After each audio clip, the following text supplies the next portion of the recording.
Hello! Ito na po, luto na po yung ating nilagang itlog na walang less ang tubig sa ating pong MP5. Ayan po yung ating beets kasi kailangan po natin sa ating pong systolic and diastolic for blood. Ayan po yung ating nilagang itlog at ang saging po.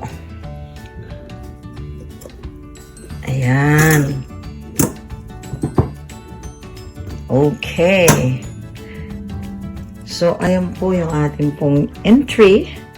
Ay, gamit po yung ating multi-purpose MP5. In 20 minutes, ayan na po siya. Luto na po ang ating pong